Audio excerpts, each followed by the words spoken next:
Voilà, bienvenue chers téléspectateurs, très heureux de vous savoir, très nombreux de partout dans le monde en train de suivre votre émission, notre émission, la dernière heure.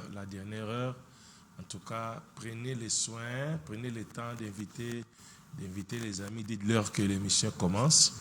Donc, apprêtez vos stylos, vos bibles pour... C'est une école. Il y a à apprendre aujourd'hui. En tout cas, la fois dernière, on a parlé sur la bête qui monte de la mer. Aujourd'hui, les thèmes aussi très alléchants. Donc, on va parler sur l'une de ces têtes comme blessée à mort. C'est la suite logique de l'émission précédente. Alors, sur ce plateau, il n'est plus à présenter. J'aimerais saluer le Dr Christian Ibamba Nzambi, que j'ai dit bonjour, docteur. Bonjour, prophète Patrick. Aujourd'hui, c'est votre anniversaire. Merci. Vous me surprenez toujours. Oui, c'est mon anniversaire. Aujourd'hui, c'est né une certaine date, une certaine année, 4 juillet.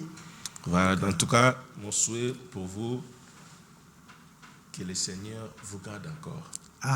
Vous voulez que je reste encore? Nous avons besoin de toi, surtout pour le corps de Christ. Vous êtes indispensable. Mon souhait, ma prière est que tu battes encore tes propres records. Tu bats encore tes propres records dans tous les domaines. Que Dieu vous écoute. En tout cas, mon souhait aussi, l'année prochaine, à la même époque, à la même date, que nous puissions célébrer cela autrement. Vraiment. Célébrer cela autrement. En tout cas, comme les images vont rester, nous y reviendrons. On se rappellera de cette date. En tout cas, merci, chers téléspectateurs, pour toutes ces paroles, combien m'ont fait de la joie de la part de mon prophète. Merci, merci, vraiment que Dieu vous exauce. Voilà. Ok. En tout cas, nous sommes là. La thématique du jour, déjà, je viens de l'annoncer. Donc, l'une de ces têtes comme blessée à mort. Donc, les textes sont tirés dans l'Apocalypse 13, 3e verset. Alors, vous prenez peut-être 1 et 3. Déjà, ouais, pas de problème. Ouais. Je vais toujours faire un petit récapitulatif par rapport à l'émission passée. On a parlé sur la bête qui monte de la mer. Donc, c'est tout simplement l'Empire romain. Voilà. L'Empire romain qui renaît sous la bête de l'Union européenne. Lorsqu'on parle de la bête qui monte de la mer, on fait allusion à l'Union européenne. On a parlé sur, il avait 10 cornes qui représentent les 10 pays de l'Union européenne qui ont les droits de veto. Actuellement, nous avons à peu près 26. Oui, quelque chose comme 26, ça. Mais il y a 10 qui ont les droits de veto. Donc ça représente ces 10 nations-là. Et les 7 têtes représentent les 7 pays les plus puissants au monde. Donc 4 sont en Europe, 2 en Amérique et en Asie, ça fait 7. Mais aujourd'hui, docteur, on va faire la lecture pour toucher maintenant une de ces têtes comme blessée à mort. En tout cas, on va commencer par là, docteur. Moi, en tout cas, je ne sais pas si j'aurai le temps de poser beaucoup de questions parce que je dois aussi noter. Oh, mais non, là, vous, chers téléspectateurs, lui, c'est lui qui nous anime, qui nous conduit. S'il commence à écrire, ça risque. Bon, merci. J'accepte quand même votre profil bas. Merci. Bon. Alors, si vous lisez quand même, lisez voilà, vous prenez juste le 13e chapitre, vous prenez le premier verset, le 3e pour gagner du temps. Hein. Voilà, ok. Mes chers téléspectateurs, vous pouvez lire tous les 1 à 3 mains. Ici, on veut gagner un peu de temps. Puis je vis monter de la mer une bête qui avait 10 cornes et 7 têtes, et sur ses cornes 10 diadèmes, sur ses têtes les noms de blasphème. verset 3. Ouais. J'ai vu l'une de ses têtes comme blessée à mort, Oui. mais sa blessure mortelle Mortel fut fut guérie. guéri. Waouh. Et toute la terre était dans l'admiration. Dans derrière l'admiration. la tête. Vous voyez ces détails-là, que peut-être quand les gens lisent l'Apocalypse, chers téléspectateurs, lorsque nous parlons du livre de l'Apocalypse, j'ai une démarche simple. Je ne viens pas, je ne veux pas être prétentieux ou soit quelqu'un qui connaît tout. Non. Le problème du livre de l'Apocalypse, c'est simplement Dieu veut nous mettre au centre de l'accomplissement des prophéties. Christ revient bientôt. Donc quand nous parlons maintenant de l'Apocalypse de cette façon, ma démarche c'est de la faire sortir de sa zone de confort qui fait d'elle un livre, je dirais quoi, impénétrable, un livre trop suspect. Alors qu'en réalité, l'Apocalypse, je dirais même que c'est le livre le plus facile, même les épîtres. Regardez combien les épîtres ont troublé. Que la femme prêche, que la femme ne prêche pas. Vous voyez les épîtres. On pense que les épîtres sont faciles à comprendre, mais lorsque vous voyez le trouble qui est jeté aujourd'hui dans l'église, c'est simplement parce que là on croit que c'est facile, c'est difficile. Mais le livre de l'Apocalypse est plus facile simplement parce que l'Apocalypse, c'est la conclusion du livre de Daniel. Or, le livre de Daniel nous parle des 4 grands empires de l'histoire. Et l'Apocalypse nous parle justement de la renaissance de cet empire-là, romain, qui était disloqué au 5e siècle et qui renaît aujourd'hui. Voilà tout l'enjeu de l'Apocalypse. Donc ma prière aujourd'hui, je vous parle de ces choses avec tout mon cœur, avec humilité, pour que vous puissiez comprendre quel état sommes-nous. Et Jésus, quelque part, il dit aux apôtres, quand vous verrez ces choses arriver, levez vos têtes, votre délivrance est proche. C'est parmi les signes d'état importants. La Bible l'a bien dit que avant que Christ revienne, cet empire-là va renaître. Donc si aujourd'hui nous parlons du livre de l'Apocalypse, c'est simplement pour réveiller le pasteur. Ne soyez pas seulement plongé dans l'évangile des démons, c'est bien. L'argent c'est bien. Mais levez un peu les yeux pour voir qu'est-ce qui se passe de l'autre côté. Quels sont les signes de grande importance qui précèdent l'avènement du Seigneur Jésus-Christ. Or, la renaissance de l'Europe est parmi ces signes-là. Donc, quand nous parlons de ces choses, ne nous prenons pas comme si nous nous plongeons dans l'histoire pour le plaisir de l'histoire. Non. C'est pour vous mettre en garde que faites attention. Je crois, prophète Patrick, pour ceux qui voyagent, lorsque vous approchez, vous arrivez quelque part, et que vous entendez le cri du coq, dans votre esprit, vous représentez quoi? C'est que nous sommes proches quoi? Proche du village. Voilà. Lorsque vous entendez le cri du coq, vous qui voyagez, c'est tous nous qui avons l'habitude d'aller dans les fins fonds de l'Équateur, à travers des ruisseaux, dans les forêts. Si vous entendez le cri du coq chanter de loin, dites-vous qu'il y a un village qui est à côté. Ça, c'est le cri du coq. Lorsque vous entendez ce cri du coq, c'est qu'il y a quelque chose qui va bientôt se passer. Donc, il ne faut pas faire fi de tout ce que nous disons ici. C'est simplement pour vous dire que quand vous voyez ces choses arriver, Christ revient. Ce monde est comme ça. Il y a 3 grands signes. Il y a l'apostasie pour l'Église.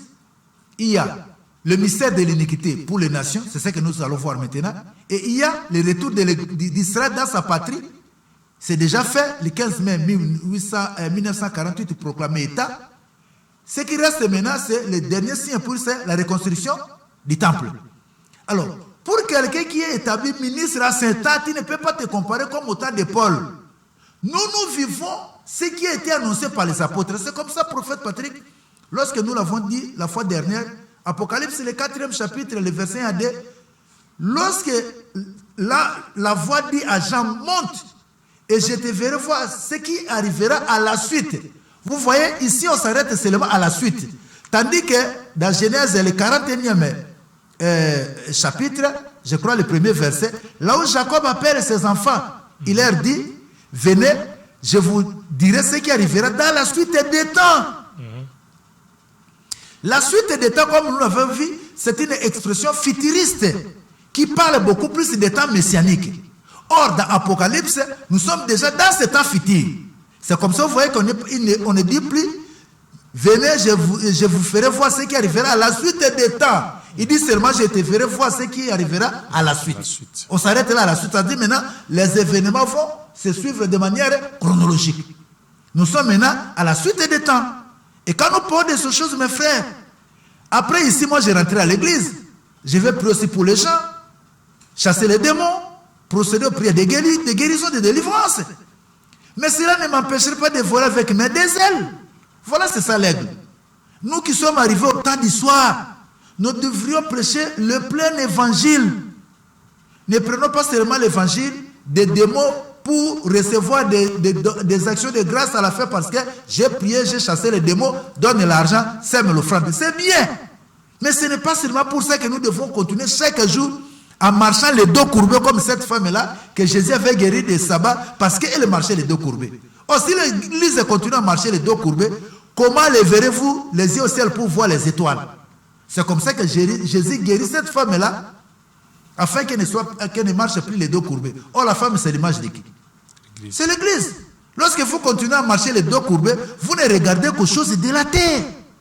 L'argent, démons, guérison, tout est c'est ça les dos courbés. Or, nous devons quitter cet état-là. C'est pour cela, mes frères, quand nous prenons notre temps de passer à la télé comme ça, nous sommes en direct.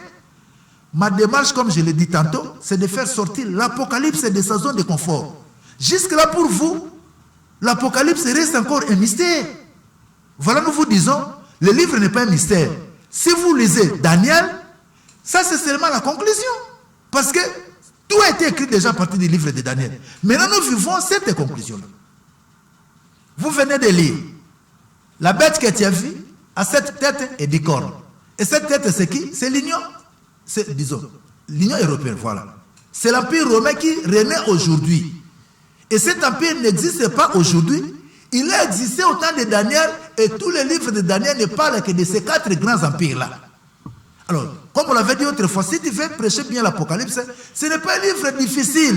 Maîtriser seulement l'histoire. Moi, j'ai appris ça en 2e année à l'époque. Bon, vous aujourd'hui, c'est quoi?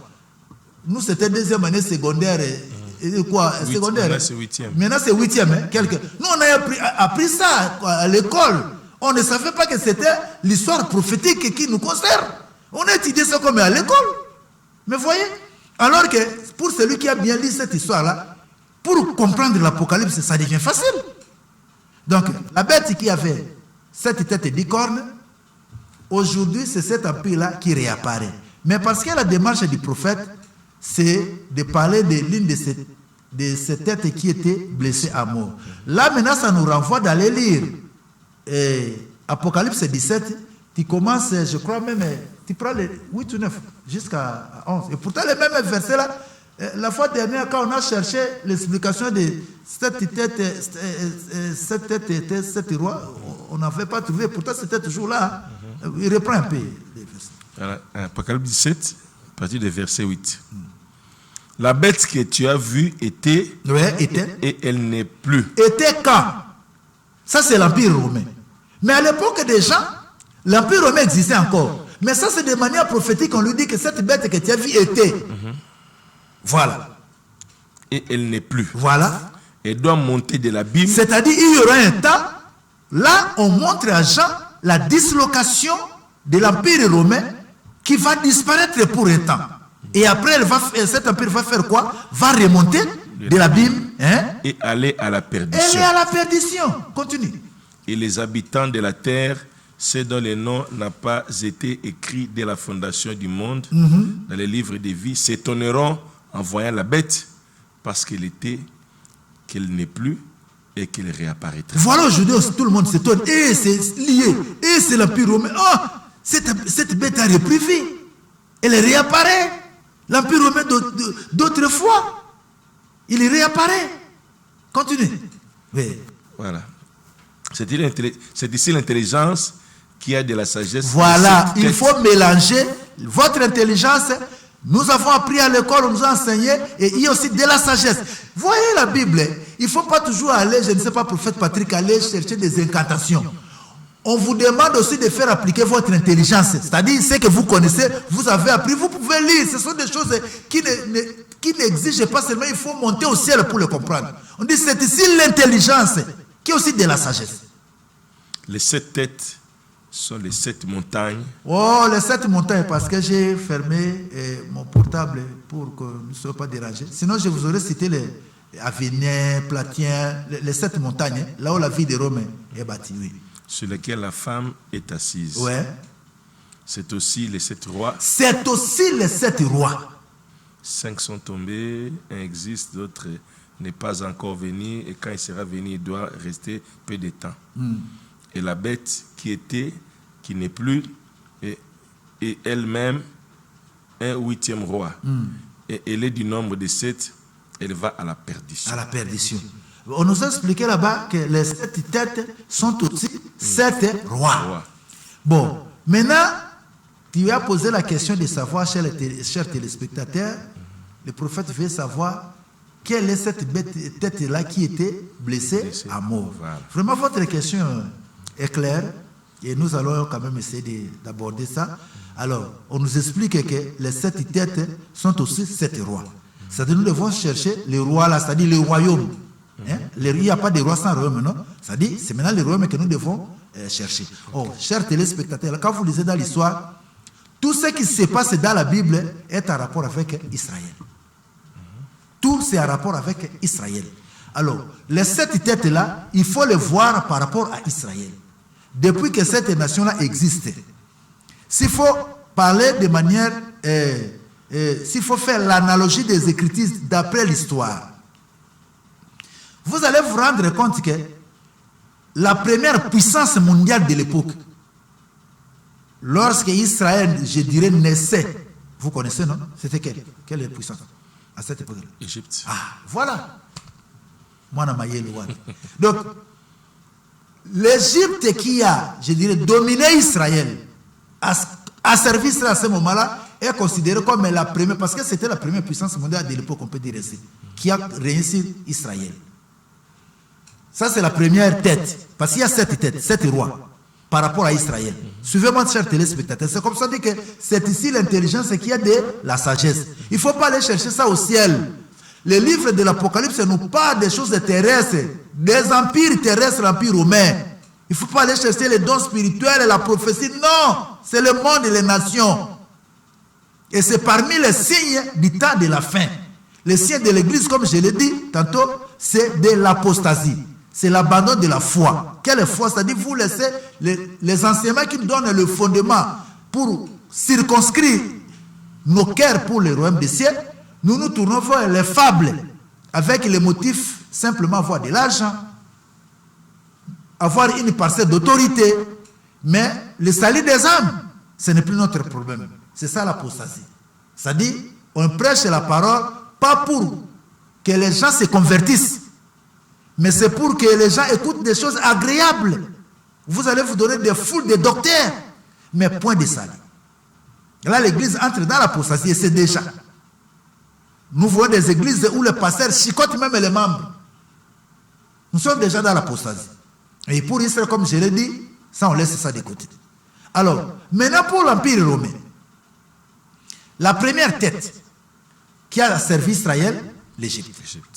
La deuxième puissance qui a dominé aussi par moment Israël, c'était la Syrie qui a menacé à tout moment Israël. Ça, ce sont les 2 premières avant que Dieu vienne maintenant établir de manière visible, soit chronologique, le pouvoir du monde, ce qu'on appelle, ça me vient à l'esprit, prophète Patrick. Lisez un peu Luc 21. Luc 21, le verset 24. Waouh, merci Seigneur. Merci. Luc 21, vous allez comprendre. Luc 21, le verset 24. Luc 21, 24. Ouais. Ils tomberont sous les tranchants de l'épée, ils seront emmenés captifs parmi toutes les nations, et Jérusalem sera foulée aux pieds par les nations jusqu'à ce que le temps des nations soit accompli. Voilà, le temps des nations. Ils partiront, ils seront quoi? Ils iront en captivité parmi les nations. Et Jérusalem sera foulée aux pieds jusqu'à ce que le temps des nations soit accompli. L'état des nations commence quand? Et pourtant, nous avons parlé de 7 têtes. Les 2 premières têtes, l'Égypte et la Syrie, ont œuvré avant que ce pouvoir-là mondial soit maintenant organisé à partir de la grande statue. Les 4 empires qui devaient se succéder, c'est là que commence le temps des nations. En tout cas, le Seigneur Jésus avait bien précisé, c'est-à-dire, vous allez le comprendre, Jésus prend beaucoup plus l'histoire d'Israël à partir de Daniel. Il cite beaucoup plus Daniel.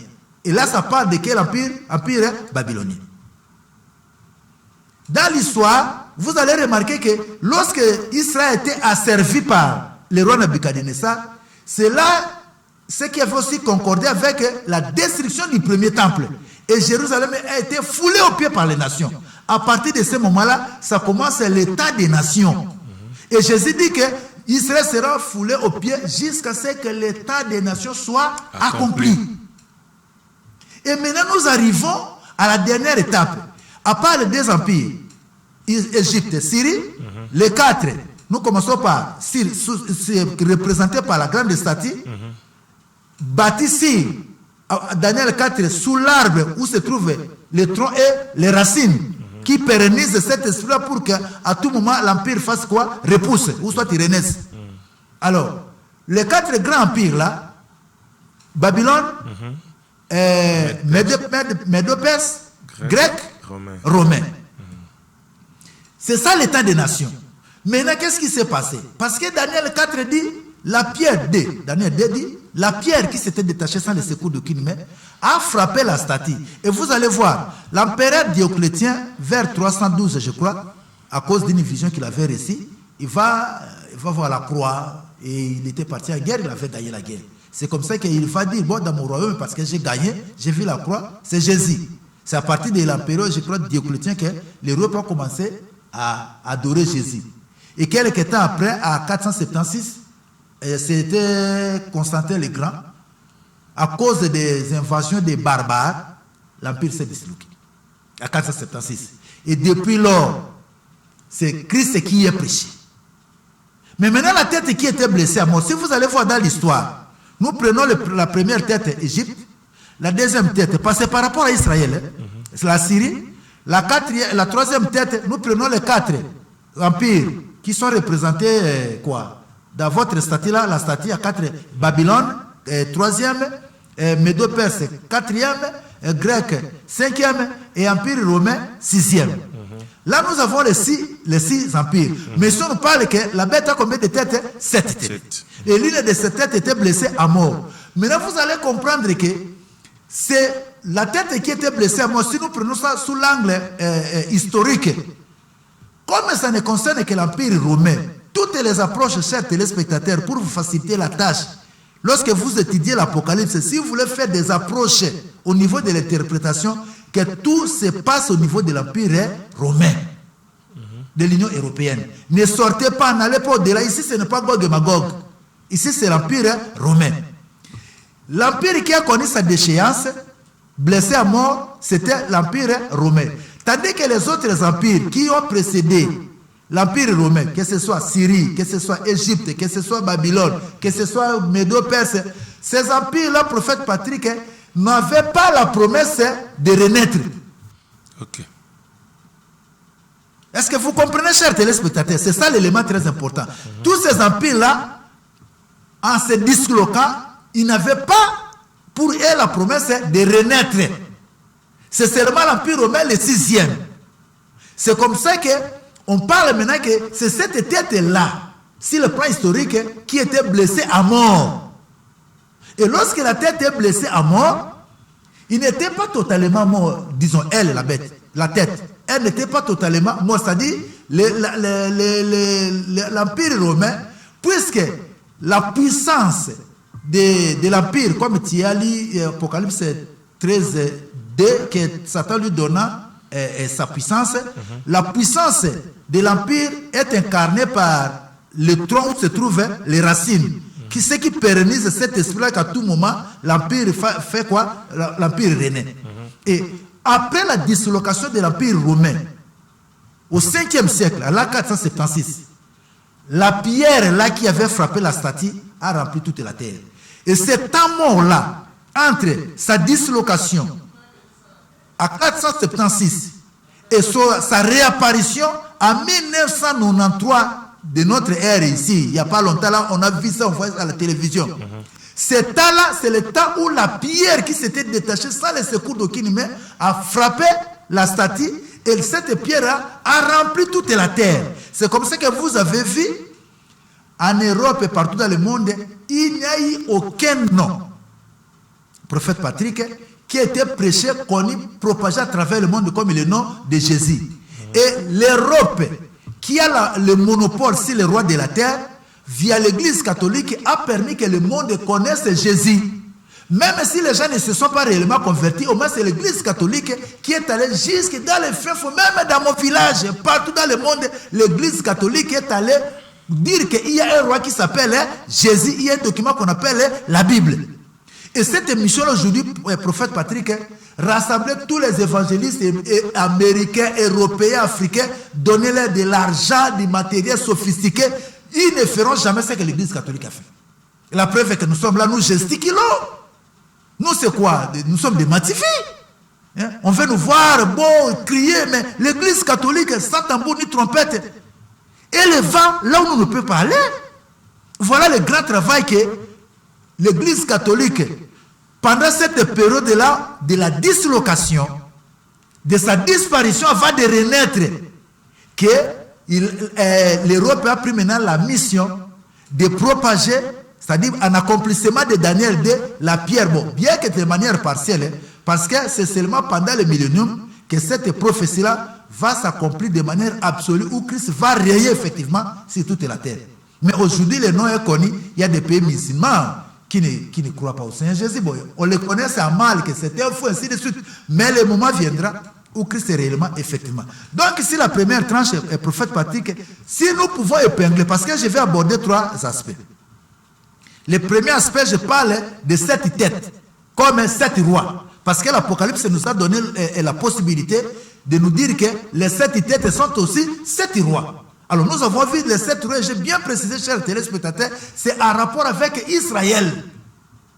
Le premier Égypte, le premier roi Égypte, Syrie, Babylone, Médo-Perse, Grec, Romain. Et ça, Romain c'est le 6e. Maintenant, la 7e tête, c'est celle qui réapparaît maintenant, qui n'est pas véritablement l'Empire romain. Pourquoi? Parce que l'Empire romain réapparaît avec toutes les caractéristiques des autres bêtes aussi. Okay. C'est comme ça que tu as lu Apocalypse 13, la bête avait la forme de quoi? Des léopards, ours, lion, ainsi de suite. Donc ici, nous n'avons pas seulement l'Empire romain d'Occident d'autres fois qui avait disparu, mais nous avons une autre forme de l'Empire romain, c'est-à-dire la 7e tête. La 7e bête. Je ne sais pas si prophète Patrick, est-ce que je vais trop vite? Le langage est difficile? Je ne sais pas. En tout cas, ça va. Mollo seulement. En tout cas, baisser seulement les tempos. On y va. Bon. Mais ça va. Ça va. Donc, voilà que... Donc, il faut comprendre que les 7 têtes ici, si le plan historique, ça se prouve. Donc, il n'y a pas à aller chercher le sexe des anges pour parler de 7 têtes. Comme je venais de le dire, quand vous parlez de l'Apocalypse, concentrez-vous sur l'Empire romain parce que c'est la conclusion du livre de Daniel. N'allez pas ailleurs, vous allez vous perdre pour rien et vous allez toujours avoir peur de ces livres alors que ça ne parle que des choses que nous vivons au quotidien. Voilà l'Apocalypse. Donc ma démarche, comme je ne le dirai jamais assez, c'est de faire sortir ces livres de sa zone de confort. Il ne faut pas avoir de prêcher ces livres. Pourquoi? Parce que c'est parmi les signes. Si je me poumonne pour parler de cela, c'est parce que c'est parmi les indicateurs du temps de la fin. On doit jeter les regards à côté pour voir pourquoi la renaissance. Ah, l'Empire qui renaît, c'est que Christ revient bientôt. Voilà, donc, ça c'est le premier aspect. Cette bête-là, qui réapparaît aujourd'hui, c'est la 7e tête.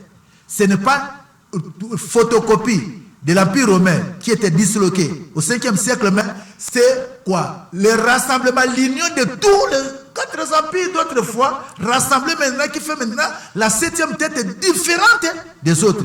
Et elle monte de la Bible pour aller à la perdition. Donc, si je peux donner la première approche de la tête qui était blessée à mort, vous comprenez, chers téléspectateurs, n'allez pas chercher loin. Nous allons donner 3 approches. La première approche, c'est l'Empire romain qui était disloqué au 5e siècle, Maintenant, la blessure mortelle, elle fait quoi? Elle guérit. Elle est guérie à travers quoi? L'Union européenne. La renaissance de l'Union européenne fait que la tête qui était blessée est morte. Elle a fait quoi? La tête est guérie. L'Empire est ressuscité. On parle aujourd'hui de l'Union européenne. Je ne sais pas, chers téléspectateurs, nous sommes en direct. Si vous avez une question, vous pouvez toujours la poser. Donc, voilà, je ne sais pas, prophète Patrick, avant que j'aborde. Et l'avantage maintenant, comme je venais de le dire, pendant cette mort où l'Empire a disparu, c'est le nom de Christ qui a été élevé. Et l'Europe qui n'était pas chrétienne au départ, qui n'a jamais eu des racines chrétiennes dédiées, l'Europe s'est fait violence pour prêcher l'évangile. C'est comme ça que nous avons vu des évangiles des Européens. La France était pays catholique, la Belgique n'en parle même pas. En Allemagne, Grande-Bretagne, c'est ce qui est resté jusqu'à ce jour, ce sont des chrétiens. Mais malheureusement, comme elle réapparaît aujourd'hui, n'attendez plus que les Européens vous apportent l'évangile. N'attendez plus un évangéliste français ou belge, ça n'existera plus. Je ne suis pas à la place de Dieu, mais je vous dis que n'attendez pas ces choses-là, c'est fini pour eux. Ils ont fait leur temps, c'est fini, maintenant la bête réapparaît. Ils ont mis fin aussi au christianisme. Ne soyez pas étonnés de tout ce que vous voyez en Europe, parce qu'aujourd'hui l'Europe n'a plus le problème du christianisme. L'Europe est renaît. L'Empire est renaît. Qu'est-ce qu'il faut faire avec le christianisme? Quand l'Empire avait disparu, c'est là qu'il parlait de Jésus. Maintenant qu'ils ont récupéré leur force, qu'est-ce qu'il faut faire avec le christianisme? C'est comme ça, nous allons vivre plus que la bestialité, le mariage des hommes avec des bêtes. Quand nous vous parlons que la polygamie, ce n'est pas un péché, polygamie, Dieu n'a jamais condamné la polygamie, mais voilà l'Occident préfère qu'une femme couche avec des robots, avec des chiens, mais il ne peut pas, la femme ne peut pas être une deuxième femme, mais au moins qu'elle soit la femme d'un chien. Prophète Patrick, on est où là? On a cherché ce péché-là de la polygamie dans la Bible, mes frères. Moi je vous dis, peut-être beaucoup vont me dire, oh docteur Christian, toi aussi tu crois à la polygamie. Est-ce que c'est question de croire à la polygamie? Vérifiez dans la Bible, vous n'allez trouver aucun verset où Dieu condamne la polygamie. Ça n'existe pas. Je suis un lecteur, je suis un prédicateur, un chercheur. J'ai cherché, j'ai fouillé. Quand on a crié, on nous a présenté que la polygamie était un péché. Et on a commencé à prêcher comme ça. Quelques temps après, quand nous avons commencé à méditer la parole, on a compris que maintenant, Dieu n'a jamais condamné la polygamie. Et où est le monde aujourd'hui? Il préfère être marié avec des chiens, des robots, des poupées sexuelles. C'est ça l'Europe. Ah, prophète Patrick. Docteur Christian, je reviens ici dans l'Apocalypse 17. Il dit, la bête maintenant est sortie pour sa perdition. Oui. En principe, il devait sortir pour régner. Oui. Mais pourquoi alors il sort pour la perdition? Tu peux expliquer cela? Waouh, ça c'est une belle question. Prophète Patrick, chers téléspectateurs, pourquoi la bête sort vers la perdition? Parce qu'on l'appelle d'abord bête. Ça c'est la première chose. Bête, c'est la nature animale. Ne soyez pas étonnés de la bestialité qui se passe en Occident, parce que l'Europe c'est le symbole de la bestialité. Il n'y a rien d'humain chez eux, rien. Depuis toujours, c'est comme ça qu'on l'appelle la bête. Les Européens s'accouplent avec des chiens. C'est leur culture, les Européens. C'est la bête, c'est la nature animale, l'Europe. Et ils imposent ça partout. Que les hommes, l'homosexualité, ça c'est l'Europe. C'est comme ça qu'on dit que cette bête-là sort de la perdition. Là, elle était perdue, maintenant elle sort. Pour aller où? Pour aller maintenant définitivement à la perdition. Et pour les chrétiens, chers bien-aimés, quand on vous dit que l'Union européenne apparaît maintenant pour aller à la perdition, c'est-à-dire c'est pour sa dislocation définitive. Et après, ça vient quoi? Même si je ne vous dis pas qu'à cause de Christ, mais en lisant seulement ce texte, quand on vous dit que la bête sort pour aller à la perdition, au lieu de demeurer, mais elle réapparaît pour aller où? Maintenant, c'est pour se disloquer définitivement. Donc, il y a des versets, même notre façon de prêcher, quand vous-même vous lisez la Bible, vous dites que non, je dois changer parce que la réapparition de l'Europe, il y a quelque chose qui se trame déjà, que cette apparition cache quelque chose. Vraiment, docteur, c'est pourquoi je suis en train de comprendre maintenant dans Apocalypse 13, verset 2 à la fin, les dragons lui donna sa puissance et son trône, voilà, et une grande autorité. Voilà. L'Europe l'Europe dit que les dragons, merci cher prophète Patrick, les dragons lui donnant sa puissance. Chers téléspectateurs, c'est Apocalypse 13, verset 2. La bête n'a rien avec la puissance de qui? Du dragon. Et maintenant, vous qui habitez l'Europe, j'ai pitié de vous. Parce que les lois que les Européens vont voter pour vous, mes frères et sœurs, bien heureusement, nous, Africains, on a refusé les lois de l'homosexualité, on a refusé ça. Wow. Non, parce que c'est la puissance maintenant de Satan qui fait que même vous voulez initier les enfants de 10 ans au plaisir sexuel. Qu'est-ce qu'ils ont fait avec les enfants de 10 ans? Pour gagner quoi? Ça, c'est la nature animale de l'Europe. On les croit intelligents, on les croit instruits, alors que c'est la pire bestialité. Voilà. Donc, on peut évoluer, on peut présenter même le deuxième approche. Bon, la deuxième approche, peut-être on va se limiter avec les deux. Il y a la troisième même prochainement. Alors, la deuxième approche, prophète Patrick, là je parle maintenant des... du roi. Il y a les rois. Là, nous avons parlé sur le plan historique. Et que c'est l'Empire romain qui renaît maintenant à sa dernière phase. Ouais. Il y a une autre approche. Maintenant, il y a 7 domaines vitaux. 7 domaines vitaux qui ont fait la force de cet empire-là. Que nous pouvons aussi attribuer de la tête qui était blessée à mort. Alors, beaucoup de chercheurs, ils ont présenté aussi, bon, la troisième approche, je parlerai de l'allemand peut-être prochainement. Mais là, je vais parler de la deuxième approche. Les 7 domaines vitaux, pour ceux qui écrivent. Quels sont ces 7 domaines vitaux qui ont fait la force de l'Empire romain avant sa dislocation? Si le côté religieux, lorsque l'empereur Dioclétien a instauré le christianisme comme une religion d'État, jusqu'à ce jour, l'Europe est restée chrétienne. Il a propagé le christianisme partout. L'Europe, disons, elle a propagé le christianisme partout. C'est-à-dire, le domaine religieux, l'Europe, disons que l'Europe est restée chrétienne. Ça, c'est la première tête. Je ne sais pas maintenant si les 7 points vitaux, chers téléspectateurs, ça, c'est la deuxième approche. Cette tête religieuse n'est pas blessée à mort. Parce que même si l'islam aujourd'hui commence à envahir l'Europe, mais du moins, l'Europe est restée chrétienne. La deuxième tête, je parle de la tête scientifique. Jusqu'à ce jour, l'Europe, sur le plan instruction, les universités, tout, c'est l'Europe. Là, cette tête-là, au niveau de l'Europe, n'est pas blessée. Elle est là. Si le plan religieux, si le plan sportif, prophète, ça c'est la quatrième tête. Troisième. J'ai dit religieux, scientifique, sportif. Bon, si le plan sportif, cette tête sportive, aujourd'hui vous remarquez que tous les pays du monde veulent que leurs joueurs aillent jouer en Europe. Donc cette tête-là n'est pas blessée. Elle continue. Quatrième tête, je prends la tête culturelle.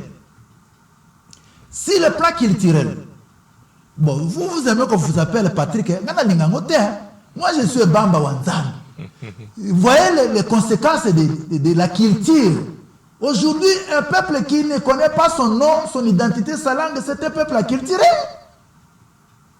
Moi j'aime qu'on m'appelle Bamba, c'est pour cela que Mobutu avait vu loin et on l'a mal compris. Et quand vous allez à l'ambassade des États-Unis, tu dis non, d'abord prenons. Vous voyez cette civilisation-là européenne. On nous oblige, cette aliénation culturelle, qu'on nous appelle de leur nom. Non. Et nous sommes liés comme ça par cet empire-là romain. La tête culturelle n'était pas blessée. Si le plan militaire, je peux dire cette force de l'armée, l'Europe a toujours eu cette avance-là. Si les autres, et ça c'est la 5e militaire. Alors, l'Europe a eu toujours le monopole, c'est comme ça l'Europe a colonisé. L'Europe a colonisé les autres peuples. Sur le plan militaire, l'Europe est restée forte. Alors, la 6e tête, je prends la tête économique. C'est comme ça que sur le plan économique aussi, l'Europe, même si aujourd'hui la Chine a le vent en poupe, mais du moins l'Europe est restée là, stable économiquement. Donc cette tête-là n'était pas blessée à mort. Maintenant, il reste une tête. N'est-ce pas? La 7e. Laquelle? Vous pouvez imaginer. Réfléchissez. C'est l'église religieuse, le spirituel, l'église. Non, on a parlé déjà de... La 7e tête, c'est la tête politique. Politique. Okay. Voilà. Si le plan politique, après Dioclétien, à la fin, là, c'était Constantin le Grand. C'est à partir de lui, parce qu'il avait mal dirigé, mal géré les affaires de l'État, il a connu maintenant les invasions des barbares qui sont venus envahir Rome. Et si le plan politique, ils ne pouvaient pas marcher ensemble. C'est comme ça que politiquement, l'Europe a été divisée jusqu'avant 1993, où chaque pays gérait sa politique étrangère à sa façon. D'où, s'il faut prendre, si le plan de 7 domaines vitaux de la vie, la tête qui était blessée à mort, chers téléspectateurs, c'était la tête politique. Si le plan politique, l'Empire ne marchait plus à l'unisson.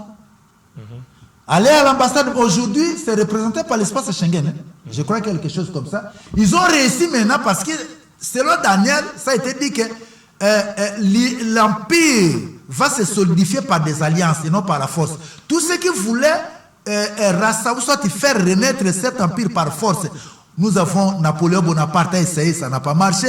Nous avons Louis XIV, tous ces conquérants européens, ça n'a pas marché. Adolf Hitler a essayé, ça n'a pas marché. Mais la Bible dit que c'est par des alliances que cet empire allait renaître. C'est comme ça, vous avez vu, on a commencé avec des CK, après CK, c'était CE, Communauté économique européenne, après maintenant c'est l'Union européenne. C'est de manière politique qu'ils ont travaillé parce que si le plan politique, je ne sais pas, quel est le pays qui est plus avancé en politique que l'Europe, le continent? C'est le seul continent qui maîtrise bien la politique du monde parce qu'ils ont le monopole du monde. Le pape, c'était un Européen. Mais voyez comment la papauté coiffe le monde et même les États-Unis. Donc maintenant que la politique, la tête politique est guérie, nous avons vu qu'ils ont travaillé politiquement, traversé on a même les frontières des États de l'Union, ça ne pose aucun plus problème. Les barrières douanières, c'est déjà fini. Vous pouvez aller faire des affaires, tu es français, tu peux aller en Allemagne, ça ne pose aucun plus problème. Pourquoi? Si le plan politique, ils ont résolu les problèmes là. La monnaie unique. La monnaie unique, voilà le marché commun. Si le plan politique, ça dit comme je venais de le dire, toutes les approches que vous allez faire, l'Apocalypse vous donne quand même cette facilité-là de faire des approches, mais que tout se passe au niveau de l'Empire romain. Okay. Tu peux inventer peut-être, pour qu'on ne dise pas que non, l'Apocalypse c'est un livre de spéculation. Non. Là c'est très clair. C'est vous qui spéculez. L'Apocalypse vous donne la possibilité de faire des approches parce qu'elle-même dit que les 7 têtes sont 7 montagnes, c'est aussi 7 rois. Vous voyez cette possibilité-là? Alors, quand on fait des approches, tout doit se résumer tout autour de l'Empire romain. Donc, maintenant, la tête politique, ne voyez pas la politique comme quoi? L'Union soviétique, qui s'est disloquée aujourd'hui politiquement. Non, pas là-bas. On ne parle que de l'Empire romain. Maintenant que la tête politique est guérie, chers téléspectateurs, ils ont fait tout avec finesse parce que la puissance de Satan est là.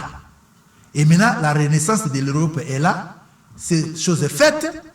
L'Empire romain renaît comme autrefois. Il y a quoi? Présidence rotative, comme autrefois déjà. Nous voyons les structures en place, tout en place. La monnaie, l'armée, tout. L'Empire est là, prophète Patrick. Wow. Voilà. En tout cas, j'ai aimé vraiment, j'ai suivi religieusement votre intervention. En tout cas, waouh, j'ai dit waouh. J'ai dit waouh, bien aimé. En tout cas, cette émission, vous êtes en train de suivre la dernière heure. Vous pouvez suivre cela sur YouTube, DHTV 24. Nos émissions, toutes nos émissions sont stockées là-bas. Si vous voulez encore aller voir nos plus anciennes, allez encore dans FS TV. Vous allez poser cela. Allez-y, likez, abonnez-vous, les seigneurs. Il y a des richesses, bien aimées. En tout cas, nous touchons déjà, dans quelques minutes, nous allons toucher à la fin. Mais j'aimerais revenir encore sur les derniers points là. parce que tout ça, nous faisons allusion à l'Union européenne, disons, à l'Empire romain qui régnait. Donc, la tête là, qui est guérie, qui était blessée, qui est en train de guérir, dans la première approche, on a fait allusion à l'Union européenne. Même dans la deuxième approche, c'est toujours la politique. L'Union européenne. Voilà. Même quand nous allons parler prochainement sur la troisième tête, l'Allemagne, c'est toujours l'Union européenne. Parce qu'on parle que l'Allemagne a été divisée après la Deuxième Guerre mondiale. C'était aussi une tête blessée. C'est une vérité. Comme ça concerne l'Empire romain, maintenant l'Allemagne est réunifiée parce qu'après la réunification, bon, si je peux dire ça en passant rapidement, après la réunification de l'Allemagne, c'est comme ça qu'est née maintenant l'Union européenne. La réunification de l'Allemagne s'est faite en 1991. L'Europe est née en 1993. Parce que Berlin, la porte là de Berlin, séparait l'Europe de l'Est et l'Europe de l'Ouest. Après l'écroulement du mur de Berlin, alors maintenant il y a union de l'Allemagne. Au même moment aussi, et quelques années après, c'était maintenant la renaissance de l'Empire romain. Donc voilà aussi la troisième approche. Même ceux qui parlent que la tête blessée mort était l'Allemagne, ils ont raison. Parce que ça concerne l'Empire romain. l'Empire romain. Vous dire que la tête là, ça peut aussi être quoi? L'Angleterre qui a quitté Brexit, il peut aussi revenir, ça peut aussi rimer, je ne sais pas, docteur. Parce que moi, je suis du côté là. Toi, son problème, cher téléspectateur, il souffre parce que lui veut que Charles, d'abord votre Charles a déjà vieilli, n'attendez plus de lui. Il ne sera pas l'antéchrist. D'abord, la bête ne vient même pas maintenant. Là. Lui va mourir, votre Charles, la prince d'Angleterre. Il va mourir avant même que l'antéchrist n'apparaisse. On prie qu'il ne meure pas.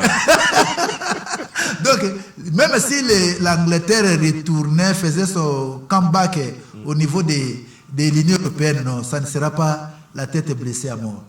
Non. Parce que l'Empire vit. L'Empire est là.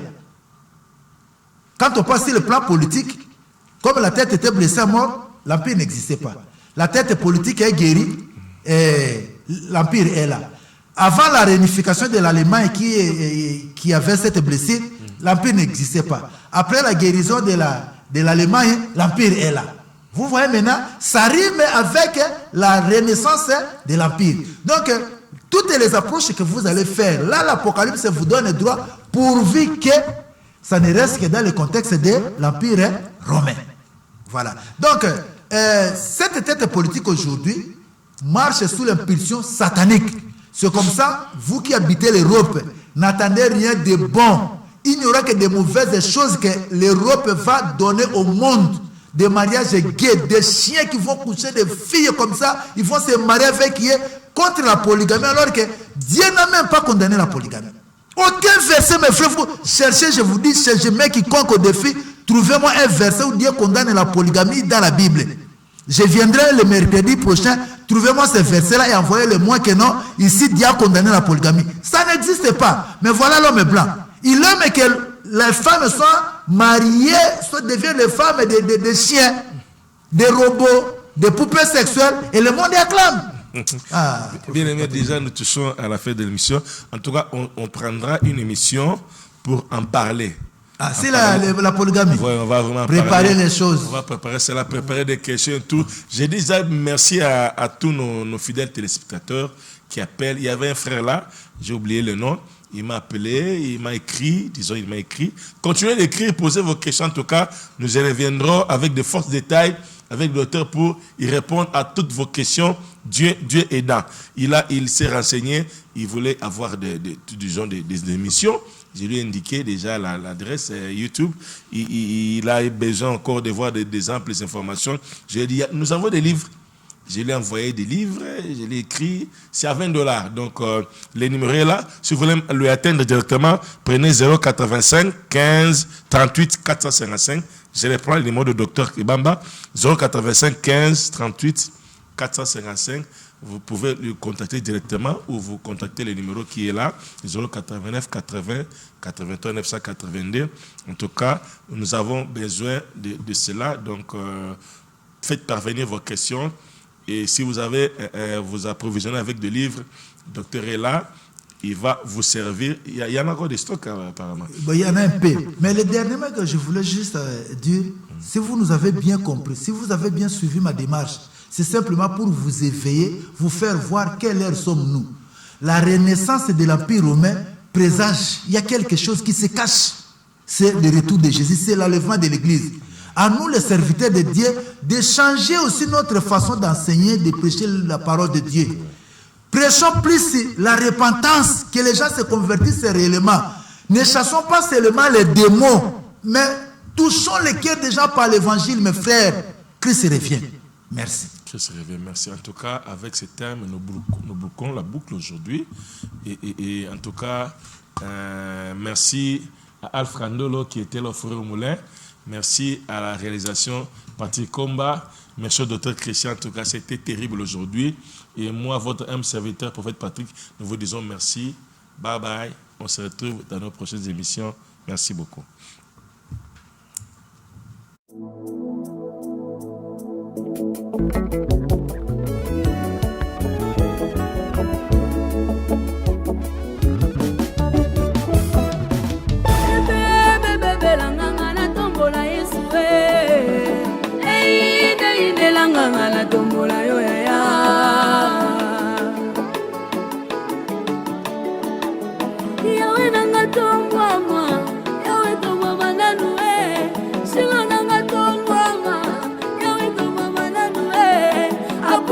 Sanzwama